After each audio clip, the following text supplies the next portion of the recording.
بۆنەی دەستپێکردنەوەی ساڵی نوێ خوێندن ئەو ساڵیش وەک ئەنجومەنی سۆرانی کۆمەڵی ئیسلامی کوردستان باوکاری کۆمەڵێک خێرخوازی دەڤەرەکەمان توانیمان کەلوپەلی خوێندن جلوبەرێک قەرتاسیە جانتا دابین بکەین بۆ 75 قوتابی سنوورەکەمان لە کوران و لە کچان و قوتابیانی بێباوک و قوتابیانی کە واکەم دەرامەتن لە سنوورەکەماندا.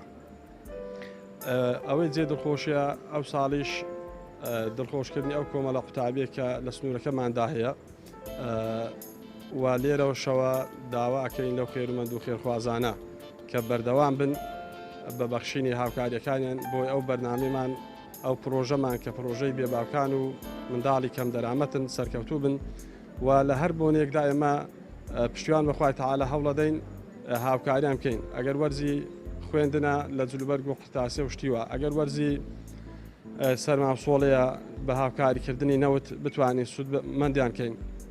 ئەگەر وەرزی ڕەمەزانە مانجی ڕەمەزانە بتوانین هاوکاریان بکەین بە کۆمەکردن لە ڕووی ئازوقە و خۆراک و خواردەمەنی.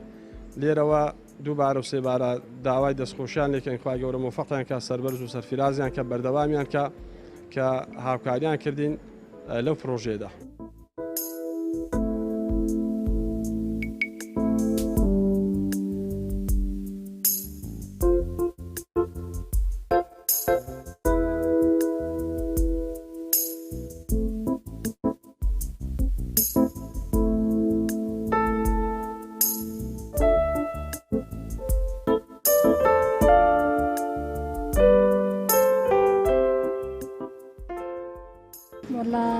هەندی هاوکاری بکەن هاوکاری بێدایک و بابان بکەن باشە. خوا خێر و بنویسی یا ڕەبی، خوا پە زیادیان کە ئیشاءالله، خوا خێری وەرناش بنویسی ئیشە لە هەموو مامۆستان ئیشاءالله، خوا بە زیادی کە قەیران عالەم گەلێک مەغدورە وەلا. دەستخۆشی لێ یەکەم یا ڕەبی خوا خێرتان بنویسی، خوا جەزا بە خێرتان دەتەوە یا ڕەبی، سەرکەوتوو بن بەردەوام بن هەتا لە ژیان بابن دەست و پەنجەکە و خۆش بی یا ڕەبی، خوای جەزای بە خێر و دەتەوە.